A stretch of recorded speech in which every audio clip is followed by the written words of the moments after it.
Bonjour les amis, c'est Amande. Aujourd'hui, j'ai vraiment envie de vous parler d'un sujet qui est absolument pas connu en France. C'est la manière d'écrire en fait pour améliorer son développement personnel et ton business. Ça s'appelle le journaling dans les pays anglo-saxons. Et aujourd'hui, j'ai le grand plaisir d'accueillir Romain, mon ami entrepreneur de Lyon. On va parler. Bonjour Amandine, Bonjour Romain. On va bonjour tout parler le de monde. ce sujet, le journaling en francophonie. Puisque Romain, il y a quelque temps, m'a confié qu'il tenait un journal depuis 6 mois, quelque chose comme ça. Mais en fait, c'est même depuis un an, j'ai vérifié. Ah, donc ça fait un an, plusieurs mois, pratiquement un an, que tu as commencé cette activité d'écriture et du coup que tu as maintenu, c'est maintenant une routine qui Oui, t'aide oui. dans ton développement personnel et ton développement de ton business, puisque quand on s'est croisé à Lyon il y a quelques années maintenant, tu étais en création. Ouais, il y a un an et demi, 2 ans, ouais, il y a 2 ans, ouais. Tu vois, Il y a donc un an et c'était demi. avant ton journaling. Et aujourd'hui, tu te journales et en plus de ça, ton business est lancé. Donc, tu vas nous expliquer tout ça. Et pour Mhm. les personnes qui nous suivent, j'aimerais beaucoup, avec Romain, on aimerait beaucoup que vous nous disiez dans les commentaires si vous utilisez l'écriture, le journaling, ou si peut-être, parce qu'on va le voir que si en France ça marche pas, c'est qu'il y a des blocages, il y a des croyances. Donc peut-être que vous voulez écrire, peut-être que vous voulez faire du journaling, mais que vous avez des résistances. Donc n'hésitez pas à nous dire en fait.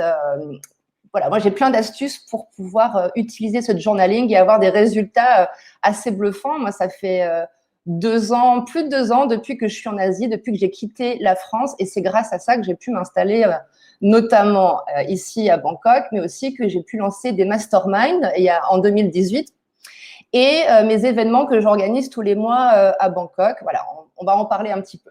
Mais donc, du coup, on va commencer cet échange, Romain. Moi, ce que je voudrais savoir, parce que tu m'as pas tout raconté, c'est comment tu t'es mis Encore. à ce journaling et comment c'est devenu une routine régulière, cette activité d'écriture. Explique-nous. C'est une excellente question.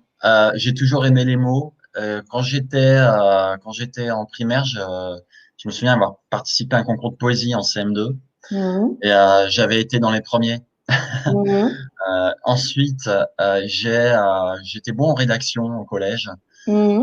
Et puis, lors des études, donc je suis parti, j'ai étudié à Sciences Po, les Mmh. relations internationales, et puis j'ai commencé à travailler à l'étranger, et puis j'ai moins écrit parce que j'ai pris le clavier, j'ai envoyé des emails à des collègues, à des prospects pour mon travail quand j'étais salarié, Mmh.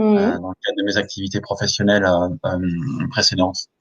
Et en fait, je savais qu'écrire, c'était dans mes gènes, quelque part, où je me débrouillais bien, mais que j'avais plus le temps. Mais Mmh. souvent, c'est vrai, quand on est pris dans le flot de la vie salariée et qu'on n'a pas encore commencé son développement personnel, on se dit souvent, j'ai pas le temps. Oui. Et on procrastine. Et même aujourd'hui, on procrastine encore, mais on trouve des stratégies pour créer. Et justement, à un moment, je me suis dit, crée ton entreprise. Donc, c'était il y a un an et demi. J'ai fondé Parler Authentique. Mmh. Euh, donc, je suis formateur en prise de parole en public. Mmh. Et j'ai commencé à tenir un journal. Donc, on est en avril 2020. C'était autour de mars, avril 2019 à peu près, mais un petit peu avant, Mmh. février 2019. J'ai commencé à tenir un journal en ligne sur diariste.fr. Ok.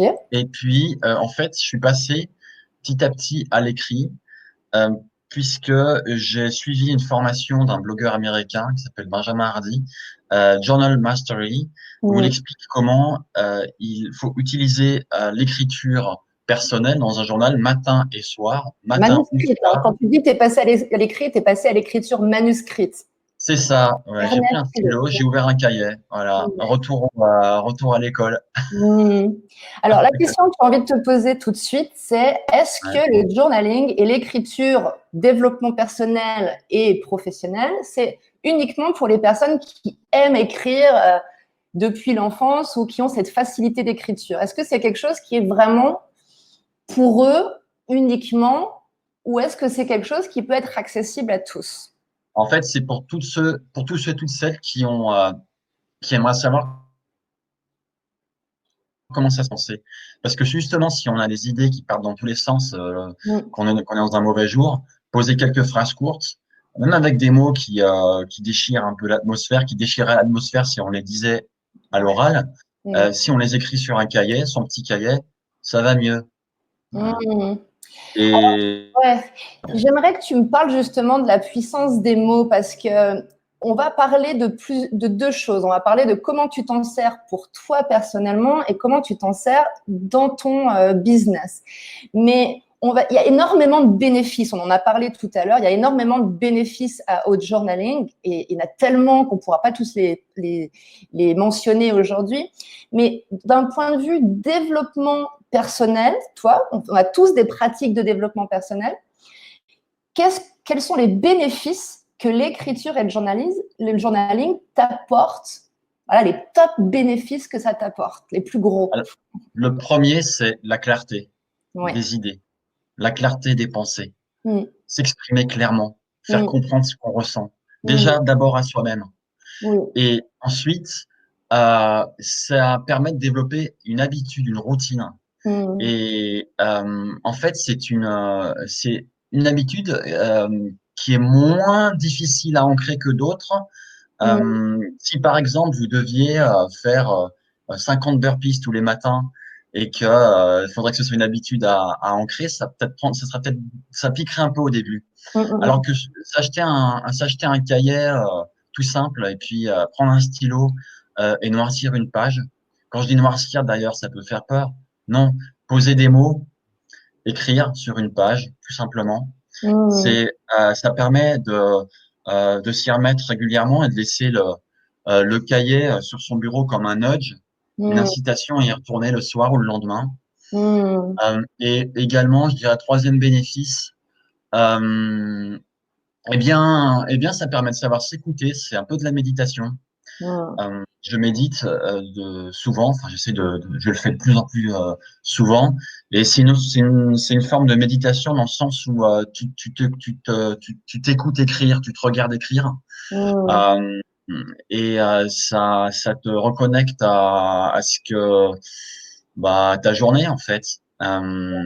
Certaines personnes, dans le bouddhisme notamment, ou d'autres coachs comme Robin Sharma parlent de déconstruire sa journée, c'est-à-dire le soir, faire le récit de ce qui s'est déroulé. mm, Et c'est agréable à faire parce on se retrouve comme ça, on s'écoute, on se mm. dit, tiens, elle était pleine ma journée. Et même si les autres pourraient avoir l'impression que j'ai pas foutu grand-chose, en fait, non, non, non, je- j'ai été actif ou voilà par quels états je suis passé, voilà quelle personne j'ai appelé, Mm. voilà ce que j'ai réussi à envoyer comme mail, voilà ce que j'ai réussi à lire comme bouquin, et je confie à mon journal. Et du coup, explique-nous comment tu t'organises. Parce que là, tu parles effectivement, le journaling, souvent, c'est le matin et le soir. Certains, c'est que le soir. Combien de temps ça te prend? Comment ça se passe concrètement, cette routine de journaling? C'est alors c'est une bonne question. Mm. Quand j'ai commencé à écrire, j'écrivais parce que j'avais besoin d'écrire Oui. pour lancer mon entreprise de Mm. formation en plus de en public. Et puis j'ai suivi une formation, donc je me répète, mais j'ai suivi une formation d'un Américain qui utilise le journaling et qui propose le soir pendant Mm. 10 minutes, avant de se coucher, pas trop tard, Mm. d'écrire des requêtes, c'est-à-dire Mm. de poser des questions de réécrire ses objectifs en posant des questions, en écrivant des requêtes, des phrases où on s'interroge, on se questionne Mm. sur la suite.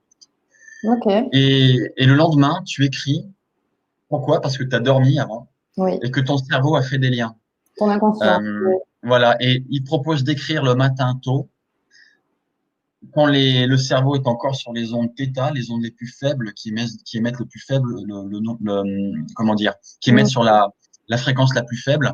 Mm. Et c'est le Mm. moment où ton cerveau recrache, en fait, tu recraches par les mots ce que ton cerveau a connecté comme point, comme idée pendant la nuit. Oui. Et, et en fait, il propose d'écrire le matin en mode intuitif. C'est ton intuition Exact. qui te dicte tes phrases. Et du coup, c'est Les fenêtres. intéressant que tu me parles de cette formation. Moi, j'utilise personnellement le matin. Ça dure très longtemps et je couple ça avec de la méditation. Ce qui est intéressant, Wow. effectivement, comme tu dis, le matin, c'est que ça te connecte à ton intuition, ça te connecte à ton inconscient et du coup, les mots que l'on met sur notre cahier sont puissants. Résonne. Ouais. Pour Ouais. reprendre le terme, ils caressent les… Comment tu as dit tout à l'heure? Caresser le cerveau de tes auditeurs quand tu parles en public. Eh Voilà. bien, quand tu écris des mots, tu te caresses le cerveau. Mmh. Donc, c'est ça qui est intéressant. Quand on fait du journaling, au début, on a cette idée préconçue que ça va être pénible, que ça va être une contrainte. Et en fait, vu qu'on est connecté à quelque chose de plus intuitif, ce que l'on écrit, c'est très facile en fait. C'est très facile. C'est émotionnellement fort. Ça, moi, je suis persuadée qu'en écrivant dans notre journal, inconsciemment, en fait, on écrit notre vision de notre vie, notre vision de notre business, notre vision de nos relations. Et ça nous Ouais, permet, en fait, inconsciemment, d'attirer ce que l'on ouais. souhaite inconsciemment. Tu es d'accord avec ça? Ça me fait penser à la chanson de Francis Cabrel, c'est écrit. Et en fait, il y a quelque chose que tu as dit, c'est simple. En fait, ça me fait Mm, penser à la clarté que je citais comme le premier objectif. mm, Il y a un fameux coach en développement personnel et professionnel canadien, Brian Tracy, qui dit très souvent clarity is everything. La clarté, c'est absolument tout. Plus mm, vous êtes clair dans votre offre de valeur, plus mm. vous êtes clair dans votre communication, et Oui. mieux on comprend ce que vous dites et Mm, on comprend votre position. Et en fait, c'est vrai que plus tu écris, plus tes phrases sont claires et courtes, plus tu as moins envie de faire le Larousse ou le petit Robert, oui. comme on aurait spontanément envie de le faire. Mm, mm, En mm. réalité, voilà, tu le dis très bien, des phrases courtes, des Ouais. vers quelque part qui Mm. parlent. Ouais. Mm. Alors du coup, maintenant, j'aimerais qu'on parle du côté pro-pro parce qu'on a deux jobs qui sont différents. Toi, tu es coach en prise de parole, moi, je suis copywriter. Donc toi, ton métier, c'est d'utiliser les mots à l'oral et moi, c'est d'utiliser les mots qui caressent le cerveau à l'écrit. Donc, on a deux jobs différents. Effectivement, ça nous aide dans notre développement personnel. Comme tu disais tout à l'heure, je pense qu'on vient au journaling parce qu'on a un problème, parce qu'on en a besoin. On ne vient pas dans Ouais. le journaling quand tout va bien dans notre vie. Donc, si tu vas bien, Mhm. attends un petit peu. Dans quelques temps, peut-être que tu auras besoin de faire du journaling. Ce que tu viens de dire et est vraiment qui est vrai, c'est que quand on journal, on, en fait, on s'étale pas tant que ça. Je vous montre mon journal du moment. J'ai un feutre. Moi, j'utilise un gros feutre comme ça et un stylo de couleur. C'est mon code. Et en fait, mes phrases, elles sont très courtes, très directes, avec des bullet points, des tirets, avec des flèches, etc. C'est assez visuel. Et effectivement, ça m'aide énormément pour améliorer mon copywriting, pour améliorer la manière dont j'écris pour moi et mes clients. Parce que le copywriting, donc c'est l'écriture pour vendre sur Internet, c'est de trouver les bons mots qui émotionnellement vont faire passer les gens à l'action sur un site web pour cliquer, pour acheter, pour lire un article, etc.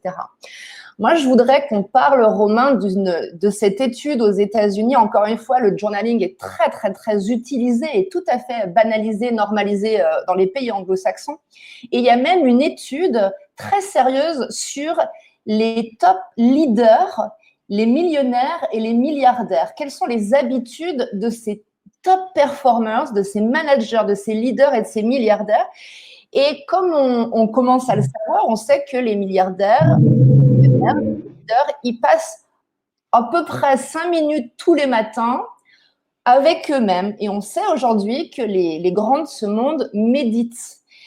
Ce qu'on ne sait pas spécialement en francophonie, c'est que généralement, autant ils méditent, autant ils journalent aussi. C'est pour ça que les Américains sont aussi friands finalement de journaling, c'est parce que leur leader, en fait, l'utilise. Donc, tu parlais de Robin Sharma, par exemple, qui est un grand utilisateur de journaling. C'est Oui. formateur. sont très, très, très suivis par des gens très, très calés en business. C'est ça qu'on n'a pas du tout en France et que ça serait Ouais. intéressant que tu nous expliques comment, du coup, toi, tu es vraiment partie de ça, en fait, à l'américaine. Comment, en fait, le journaling t'a aidé à créer ton business et une fois qu'il est créé, finalement, tu continues à faire du journaling pour améliorer et progresser dans ton business. C'est une très bonne question. Alors, juste, c'est vrai que mon journal, il est dans la chambre derrière et j'ai oublié de l'apporter, Ouais. mais il est précieux. Et pourquoi? Mm. Parce que, en fait, quand j'ai lancé mon activité, je l'ai lancé à un temps partiel. J'étais salarié de l'École centrale de Lyon, une grande école d'ingénieurs. Mm. Euh, et j'ai eu un temps partiel, on m'accorde un temps partiel, et je devais gérer cette vie de salarié et Mm. mes nouveaux projets, l'énergie, l'enthousiasme qui naissaient. Mm. Et il y avait beaucoup de pression, il y avait beaucoup d'idées dans tous les sens. Il y avait l'impression de casser un plafond de verre et d'abattre des murs, mais que ça se fait pas en une nuit, quoi. Mm. Et j'ai eu besoin d'écrire pour poser comment dire, to settle the dust, pour faire en sorte que la poussière se pose Mm. et que ça devienne alors la poussière, c'est peut-être pas un bon mot, mais c'est pas un mot qui fait rêver, mais ce que je veux dire par là, c'est que pour que ça sédimente, en fait. Et Mm. tenir un journal, ça sédimente la pensée. Mm. Et c'est pas péjoratif ce que je dis, ou c'est pas négatif. Ça crée, en fait, un terreau, ça crée de l'humus, Mm. Mm. sur lequel, grâce auquel on peut inspirer les autres parce qu'on s'est écouté soi-même. Mm. Mm.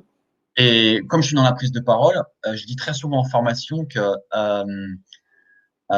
toute prise de parole commence par le silence, c'est-à-dire Mm. écouter son interlocuteur avant soi-même de s'exprimer, ou même avant de s'exprimer face à un auditoire, regarder le public, respirer un bon coup, se mettre sur un coussin d'air, et ça, c'est 5 ou 6 secondes de silence. Et il sera d'autant plus facile à marquer ce silence qu'on aura eu cette habitude de savoir s'écouter soi-même, Mm. notamment en écrivant dans un journal Mm. régulièrement. Voilà. Exactement. Tu parlais de poussière quand on écrit. Ouais. C'est vraiment ça. Et ça, c'est vraiment du développement personnel. C'est-à-dire qu'on a on a des peurs, quoi. On a des limitations, on a des choses qui nous bloquent quand on crée un projet. Que ce soit Mhm. monter une boîte ou… Moi, je sais que j'écris quand je fais des vidéos parce que je suis pas à l'aise en vidéo et j'ai besoin, en fait, d'être à l'aise et de communiquer en vidéo.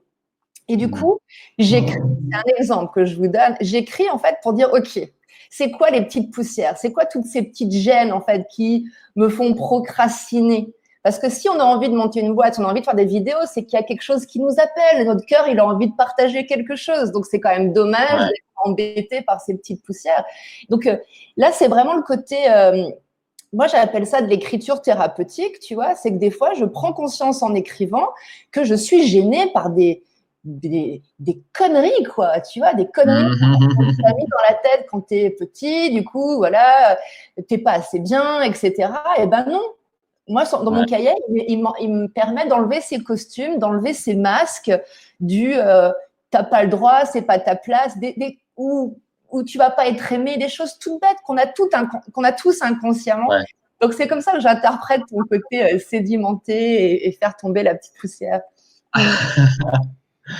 Tu vois, la poussière, je pensais à quand tu fais le ménage de printemps, un petit peu, c'est Ouais. le confinement. Aujourd'hui, il y a des gens qui, eh Ouais. bien, s'il y a des gens qui en profitent pour nettoyer leur intérieur, Mm. s'il y avait beaucoup de poussière pas sauvée depuis longtemps, quand tu passes le balai, et Mm. ça va y avoir des volutes de poussière. Oui. Et si tu as un rayon de soleil, tu vas voir les poussières qui volent.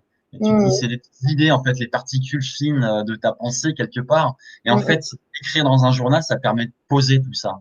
Mm. Et le soir, c'est agréable, c'est vrai. Et comme tu le disais, Amandine, le matin, tu peux passer plus de temps, tu peux t'accorder comme un rendez-vous avec toi-même. Oui. Tu t'accordes comme un rendez-vous avec toi-même, tu t'accordes un rendez-vous avec toi-même, tout simplement. Exactement. C'est un meeting. Et Ouais. voilà. Et tu te dis, là, Amandine, qu'est-ce que j'écris aujourd'hui? Bah, j'ai envie de dire ça. Et personne n'est penché au-dessus de ton dos pour regarder ce que tu écris, comme ce Oui. serait le cas à l'école. C'est ça qui est formidable. C'est pour Oui. ça qu'il faut le faire.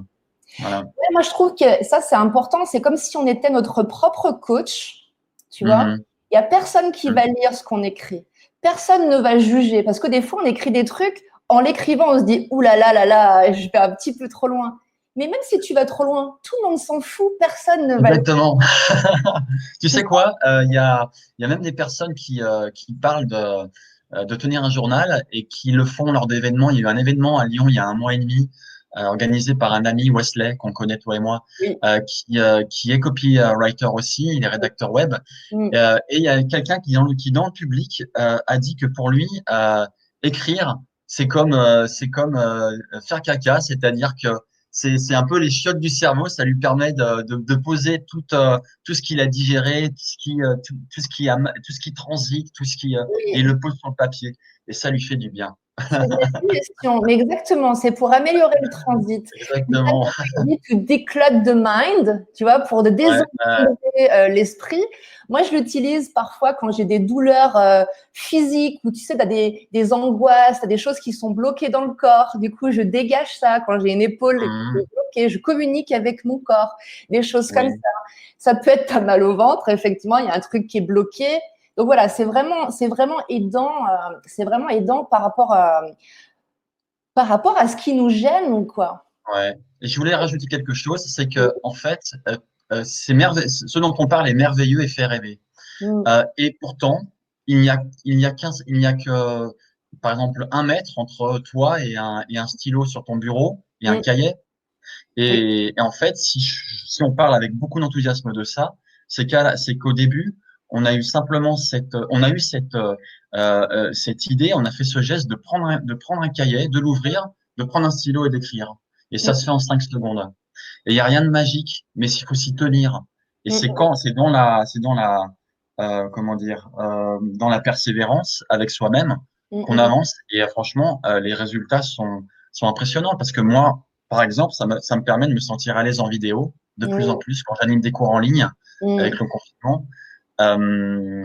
Et j'écris mes ressentis le soir sur mon journal Ouais. de ce que ça, de ce, de ce que ça m'évoquait et de ce que ça m'a fait ressentir.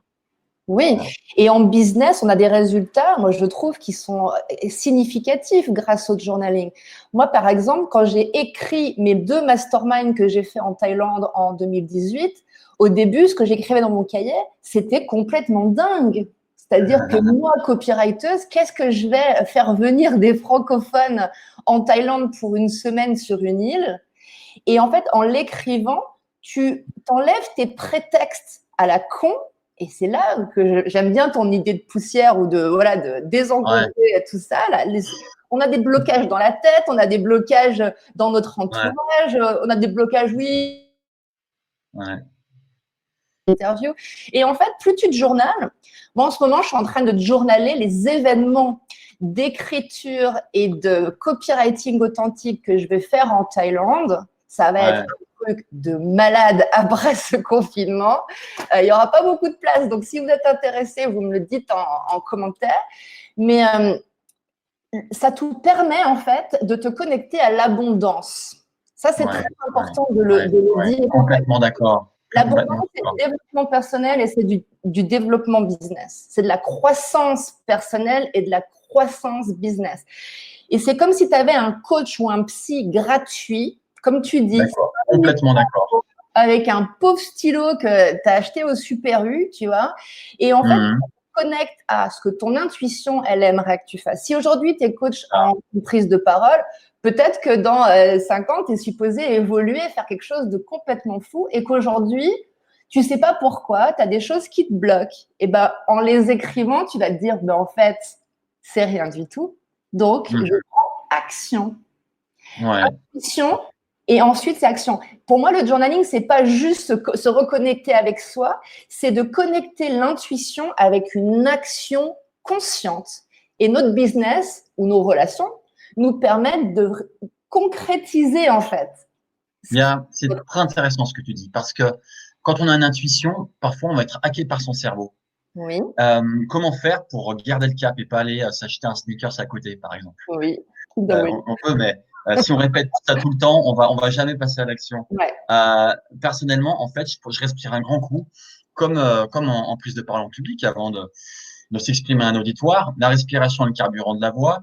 Et bien, l'écriture dans un journal, c'est le carburant de l'inspiration pour avancer dans son business. Et c'est vrai que si on a comment passer de l'intuition à l'action, parfois ça peut être hacké.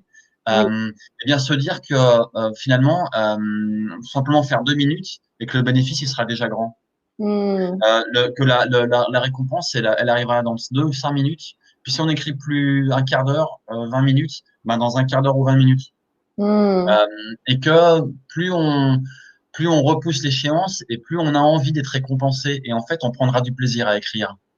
Alors là, c'est un sujet qui me passionne, effectivement.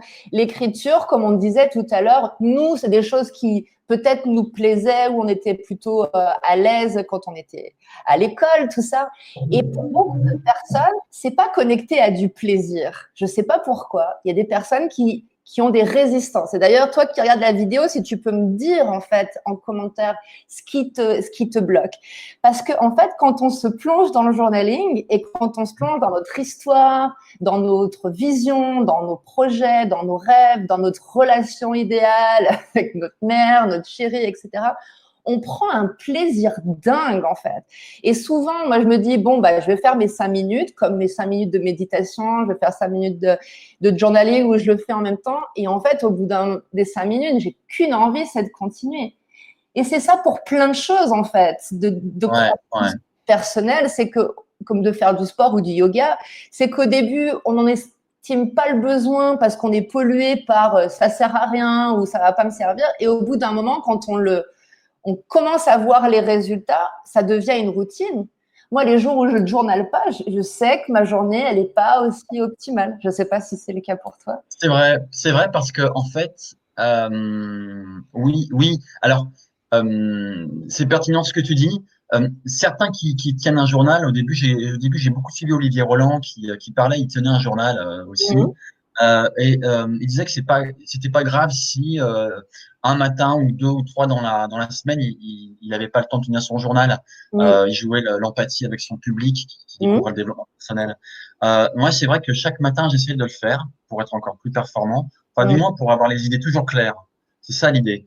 Et c'est vrai que si le mieux, c'est de tenir un journal, d'écrire le matin, peut-être avant 9 heures, quand on est encore dans cette pas complètement réveillé, ou peu après s'être relevé, en fait, c'est bien d'écrire. Et à ce moment-là, on gagne du temps sur sa journée. Ça, c'est vrai, parce qu'en fait, on se cale, on se câble, on se câble, et le soleil est en train de se lever, et on est en train de se parler à soi. C'est magnifique. Pour écrire mes objectifs, en ce moment, avec le confinement, je revois un peu ma façon de travailler et notamment cette interview que tu proposes, Amandine, fait partie de cette nouvelle manière de connecter avec des personnes que l'on pourrait aider à mieux s'exprimer par l'écrit, toi, moi par l'oral. Mais j'avoue que l'écrit, pour moi, nourrit l'oral. Voilà. Je voudrais qu'on parle d'un truc important, Roman, que l'on utilise tous les deux dans notre job.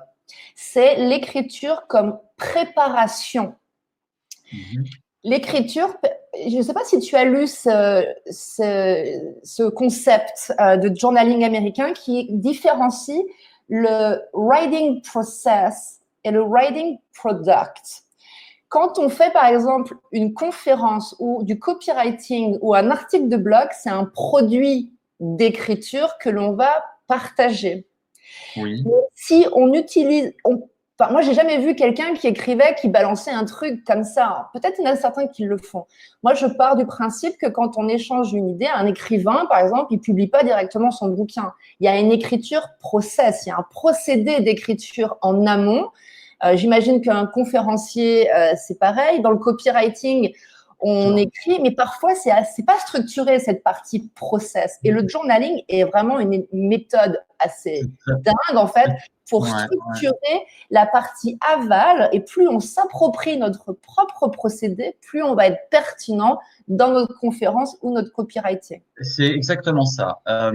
Par exemple, je recommande aux personnes qui veulent garder des notes quand elles parlent en public de tenir un petit carton Bristol parce que c'est solide et ça tremble moins sous l'effet du stress. Ça gomme les effets du trac. Et c'est bien d'avoir sur ce carton de Bristol des balises, des idées Mm, clés. Et j'ai écrit une conférence sur la bienveillance aujourd'hui au travail, dans un monde où l'intelligence artificielle se développe et où la bienveillance fait partie de cette intelligence émotionnelle qu'on doit avoir envers les personnes mm, avec qui on travaille ou avec qui on va créer de la valeur. Et pour écrire cette conférence, j'ai écrit donc un synopsis, une structure.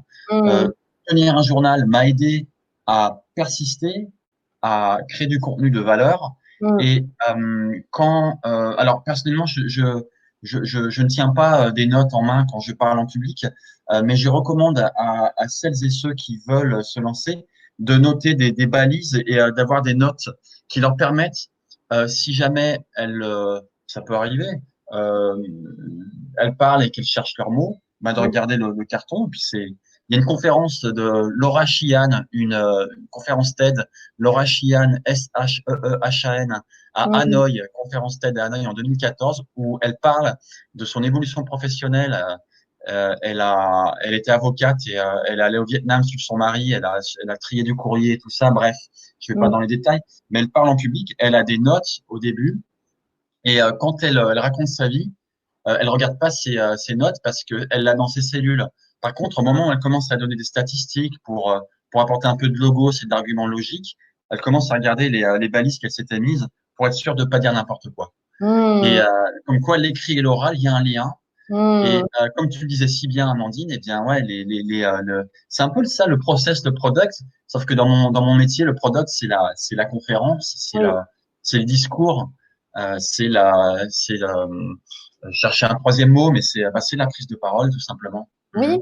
Ce qui est intéressant dans ce qu'on est en train, notre sujet d'aujourd'hui, c'est il y a une partie going in, aller à Mhm. l'intérieur, Oui, pour going out, pour partager quelque chose à l'extérieur, que ce soit un tout article à de fait. blog, du copywriting, mais il y a une préparation et on sait que l'authenticité, donc toi tu es spécialiste de l'authenticité à l'oral et moi je veux en tout cas améliorer l'authenticité du copywriting, donc c'est ce que je propose à mes clients.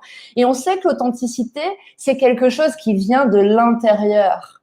On ne peut pas être Oui, authentique juste parce que on parle comme ça. C'est pour ça qu'on a un process que le journaling aide finalement à l'intérieur. Donc, c'est cette dimension-là, en fait, quel que soit le produit. Le produit, c'est ce que tu vas proposer, en fait, que tu vas donner à ton audience, tes interlocuteurs, tes auditeurs. Mm. exactement, exactement. Comme quoi, en fait, l'écriture est un passage obligé pour se reconnecter à soi. Alors, on Mm. peut aller marcher dans la nature un dimanche. Ça permet aussi d'écouter les oiseaux qui Mm. gazouillent. Ça permet de se reconnecter à soi aussi. En fait, l'écriture, c'est juste que quand c'est trop dans la tête là-haut, eh Oui, bien, au moins, ça peut exister ailleurs, sur oui. un papier, et on sait que ça existe, Mm, que ça a de la matière maintenant, et que on va pouvoir l'utiliser pour plus tard. Et que plus mm. on écrit, il y a même diariste.fr qui propose, c'est gratuit, c'est bien fait, qui propose de te relier ton livre au bout d'un an, Mm. de relier tes écrits au bout d'un an et de te les envoyer. Euh, Très intéressant. Et là, du ouais, coup, là, on va pas tarder à closer cette interview. Je pense ouais, qu'il y en aura d'autres, mais ça vient, ce que tu viens de dire, ça vient vraiment alors, mon point principal, sur mon point suivant. Je sais pas toi, Romain, mais moi, en fait, j'écris, donc, mes cahiers me durent en général 2 semaines. J'ai 2 cahiers par mois. Ils sont pas très épais, tu vois. En Thaïlande, on a des trucs comme ça. j'ai un grand cahier aussi comme ça. C'est des Ouais, grands cahiers. J'aime bien moi, quand le côté est un peu créatif, coloré, ça me permet ouais. de titiller ma créativité. Ça, c'est un autre sujet, autre interview. Mhm. Mais ce que je voulais dire, c'est que quand j'ai fini un cahier, je ne le garde pas. Ah, Je le garde pas et je vais t'expliquer pourquoi. En fait, tout ce que j'écris avec mes feutres et mes stylos, c'est vraiment une structure mentale que ensuite je vais pouvoir mettre dans mon ordinateur pour pouvoir transformer ça en copywriting, en vidéo ou en livre en fait. Donc j'ai un livre, tu vois, un livre que je suis en train d'écrire euh, ouais, ou qui va en fait prendre donc mon parcours, mais aussi toutes les petites tout ce que j'ai pu apprendre en fait dans ce process et que je veux justement transmettre en exercice, en copywriting, en coaching business. Parce qu'en fait, c'est du self-coaching. C'est de l'auto. Est-ce que tu veux dire que ce que tu écris dans ton journal, tu le réécris quelque part après, tu lui donnes une autre forme, c'est Sur ça? une autre forme, mais en tout cas, je garde ça. Ce qui est très important de partager, je pense, aujourd'hui, à ceux qui nous écoutent, c'est que ça, c'est de l'écriture intuitive, subconsciente. Mhm. Et qu'ensuite, on a besoin de transformer ça en quelque chose qui est destiné à être partagé. Ça, c'est pas destiné à être partagé. Ça, c'est moi Oui, oui. qui me débarrasse de ça. Ouais, c'est un jardin secret. C'est ça, c'est cultiver un petit peu cette relation avec le monde intérieur qu'on ne cultive pas Et suffisamment. d'ailleurs, je vais utiliser une métaphore. C'est cultiver aussi quelque part, comment dire, c'est identifier ses mauvaises herbes. Oui, C'est cultiver son jardin, ses belles pensées, ses jolies bégonias. mm, Mais c'est aussi identifier ses mauvaises herbes et petit à petit les arracher. mm, Et en fait, les mauvaises herbes, elles seront toujours là. On a tous des pensées négatives dans la tête, mm. voire plus que positives en général en termes de proportion. Les tenir un journal, c'est intéressant justement comment dire, parce qu'on est un peu en train de creuser des sillons dans la terre Mm, mm, et, mm. finalement, il faut cultiver son esprit, il faut cultiver son expression aussi, écrite comme orale. En Voilà. fait, on cultive sa valeur, notre valeur personnelle. Parce que si on ne cultive Mhm. pas ça, on devient comme les autres et on perd de notre valeur, de ce qui fait qu'on est unique. Donc moi, c'est vraiment une façon de dire, OK, bon, bah, Amandine, c'est toi et t'es pas la personne que la société voudrait que tu deviennes. Ces fameux masques sociaux. Ah, ouais, ouais, Et ouais, ouais. ensuite, je transforme ça. Je relis. En fait, je veux en fait garder ça, mais je ne peux pas le garder comme ça parce que ça, c'est pas exploitable. C'est ça. Qu'est-ce que toi, tu en fais de tes cahiers? Est-ce que tu te Hmm. relis? Est-ce que tu réécris? Est-ce que tu Alors, transformes? paraît-il qu'il faudrait relire ces notes tous les week-ends. Oui. Et j'ai relu mon mois de mars. Mm. J'ai relu mon mois de mars et je vais relire le mois d'avril. Eh bien, ça fait du bien. Oui. J'ai relu mon mois de mars et je me suis dit, ah ouais, intéressant ce que tu pensais il y a 10 jours. Et Mm. le jour où je l'écris, c'était vivant en moi. Ça m'avait pris la tête ou Ouais. ça m'avait secoué. Eh Mm. bien, avec le recul, je me dis, ah, mais t'as changé depuis. Voilà. Et tu as évolué. T'as évolué. Parce que moi, du coup, dans mon ordinateur, j'ai tout l'historique depuis 2 ans et demi, quand j'ai quitté la France et que je suis arrivée et que j'ai créé mes masterminds complètement fous. Et je relis ça. Hmm, Et je me rends hmm. compte, en fait, de toutes les étapes de mon cahier sont, en fait, Ouais, concrétisées. En termes de confiance en soi, c'est ultra ouais, puissant parce que ça vient de moi. Ça vient pas d'un thérapeute ou d'un coach. oui, oui, oui. Donc ça, Et c'est c'est pour ça que tu as plus de assez. facilité à partager ensuite ce que et de le mettre dans quelque chose qui va plaire parce que c'est ta personnalité authentique. En fait, on crée de la cohérence quand on Oui, écrit. La cohérence entre l'intérieur, l'extérieur, les relations, le pro et le perso. excellent. Dernière question. Dernière question parce qu'il faut qu'on wrap up, mais on reprendra. J'ai plusieurs points que je voudrais reprendre avec toi. Mais dernière Mhm. question pour aujourd'hui, pour les personnes qui nous écoutent et qui disent, bah ouais, mais ça a l'air vraiment bien votre truc, les gars, et j'aimerais bien un petit coup de pouce pour attaquer. Comment on peut attaquer de manière un petit peu, tu vois, fun, légère, pour pas que ce soit, parce que c'est pas. Attaquer l'écriture, c'est ça? Comment tu pourrais. Je, je Ouais, pense que déjà le terme attaquer, il fait peur, hein. Je pense qu'on pourrait, ouais, enfin, le terme attaquer est trop brutal. ouais. Comment est-ce qu'on peut envisager Mhm. de tenir un journal? Oui. Comment est-ce qu'on peut euh, se, se brancher sur l'idée Mhm. de créer un journal? Oui, Ou comment caresser l'idée de créer un journal? Tu exact. vois? Alors là, dis-nous, comment on fait? C'est ça. Eh bien, comme je le disais, c'est simple, c'est comme de se mettre dans la peau d'un écolier qui retourne acheter ses cahiers pour la rentrée. Vous Mhm. voyez, c'est le moment où on est tous chez soi. Il y a des parents qui font faire qui enseignent à leurs enfants en ce moment. Mhm. Et nous, euh, nous pouvons nous dire, allez, je vais aller au Monoprix à côté. Je vais aller acheter un cahier, ce que j'achetais quand j'avais 8 ans j'étais tout excité parce qu'il y avait aussi la gomme, il y avait les stylos, il y avait le rapporteur, il y avait et Ouais. euh, et puis je vais le prendre avec une petite couverture sympathique, pourquoi pas, ou alors une couleur unique qui nous parle. Et puis je vais commencer ce cahier comme je comme j'écrivais, mais pas mes dictées, mais euh, avec ce regain d'âme, un peu l'âme. Euh, Robin Sharma parle de soul set, ce qui nous reconnecte à notre âme d'enfant. C'est Hmm. ça en fait que j'essaye de faire passer par ce message. C'est ouais de racheter ce cahier, de se dire ah bah je vais acheter un nouveau stylo bille, un bic là, et puis Hmm. je vais écrire, je vais faire mes jolies majuscules et puis mes Hmm. minuscules, Et après, et puis je vais commencer à la marge ou alors pas ou pas parce que j'ai grandi. ouais, et après, tu fais un côté écriture libre, tu te laisses Ouais, porter par les mots et ouais, tu te détends en fait. Tu essayes d'être dans ouais. la détente. Oui, c'est ça, c'est Mm. ça. Il y a pas loin de chez moi, il y a une libraire qui vend en fait, c'est pas vraiment une libraire, mais elle vend de la papeterie, Mm. notamment des cahiers faits en poudre de pierre ou quelque chose comme ça. En fait, c'est un papier tellement velouté qu'on n'a pas envie d'écrire n'importe quoi. On y fait pas ses listes de courses en tout cas, par exemple. Mm. Mais pour commencer, un cahier simple, c'est Benjamin Hardy, le blogueur dont j'ai suivi qui est connu aujourd'hui, il fait des conférences TED. Eh bien, il a écrit pendant plusieurs années dans un cahier tout simple. Ouais, ouais. Mm. Ok, ok. Très bien. On reparle de ça. Moi, généralement, ce que je fais, c'est qu'effectivement, je prends un joli cahier, un stylo que j'aime bien. Et un petit peu comme j'ai partagé sur ma chaîne, c'est que je me connecte d'abord au corps, aux sensations, pour être vraiment à l'aise avec la personne que je suis au-delà des costumes sociaux. Mm. Et après, je commence avec mon parcours de vie que j'ai oublié, ma vision de vie que j'ai mis de côté ou que voilà.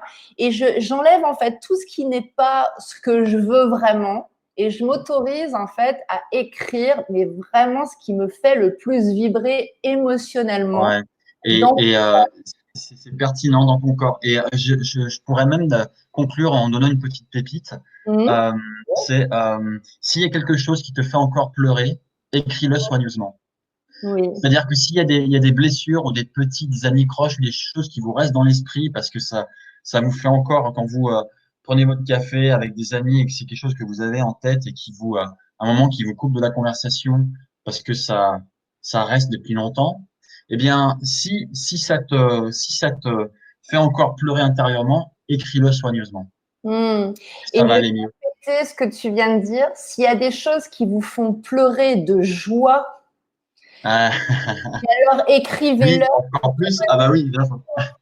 Moi, il y a des fois, je suis connectée à des trucs et je me dis, mais oui, mais c'est ça que je veux dans ma vie. Là, si tu l'écris pas et que tu préfères aller faire du shopping, c'est dommage. Donc voilà, ce qui te provoque des émotions, ce qui te provoque la chair de poule, ce qui te fait piquer un Mm. peu les yeux, tout ce qui bouge un peu dans ton corps, les papillons dans le ventre, tout ce qui est Ouais, lourd dans les épaules, voilà, c'est vraiment du langage du corps et de l'écriture du corps. C'est pour ça que la première vidéo que j'ai partagée s'appelle le body writing et c'est vraiment superbe. aidant pour la suite. Ok, Excellent. on en reparle. Où est-ce que les gens peuvent te rencontrer online ou offline d'ailleurs, Romain? Bonne question. Alors, on peut m'écrire un mail. Alors, Mhm, on peut aller sur mon blog, mhm, parlerauthentique.fr, ok. alors, il est en cours de maintenance. Mhm, La meilleure façon de me contacter, c'est de m'écrire à romain@parler-authentique.fr. mhm. Parler, c'est ER à la fin, et tiret du 6. On mettra les liens de toute façon sous la. Voilà, ou alors me contacter via LinkedIn, parce que Mhm, j'utilise LinkedIn et que je vais développer des formations en entreprise mhm. à la rentrée, parce qu'il y aura des gros besoins, j'imagine, d'ici la fin de l'année, Oui, chacun était confiné, et quand on va se retrouver tous rassemblés, de quoi on va parler. Et c'est là où moi je peux aider notamment à travailler, et même dès aujourd'hui, à travailler sur la gestion du trac. mhm. Et j'ai écrit un e-book sur la gestion du trac en milieu professionnel. Euh, qui est un livre blanc, un e-book de 25 pages que j'ai écrit notamment. Je commence par un storytelling Oui, ok. en décrivant la scène de quelqu'un qui est paralysé par le trac et qui doit s'exprimer devant une salle. Ouais. Mais la meilleure façon, c'est l'email et mon profil LinkedIn pour l'instant. Ok. Et puis, pour ajouter le lien vers mon blog, parleauthentique.fr, Ok. que je remets à jour actuellement parce que les événements euh, m'obligent à rester connecté à la réalité Hmm. de ce qui se passe actuellement et donc à adapter le contenu de mon blog. Voilà. Ok. Donc, c'était la première partie de notre discussion sur ce sujet, écrire pour progresser dans le développement personnel et dans ton business. On a d'autres choses dans nos sacs à dos, comme tu as remarqué dans cette vidéo. Dis-nous sous la vidéo si tu écris ce qui peut nous aider, hein, qui peuvent aider les auditeurs, ce qui te bloque et comment on peut t'aider pour augmenter donc pour améliorer ton journaling, pour améliorer ton écriture. Si tu es intéressé pour une retraite en Thaïlande, écriture et copywriting authentique en 2020, fais-le moi savoir. Je te mettrai dans les petits papiers. En tout cas, merci d'avoir suivi cette interview. Merci Merci à Romain vous. pour cette première Heureux d'avoir partagé tout ça avec vous. mise en Ouais. bouche et on en reparle très très vite. Ciao ciao et à très vite sous la vidéo. Bye bye.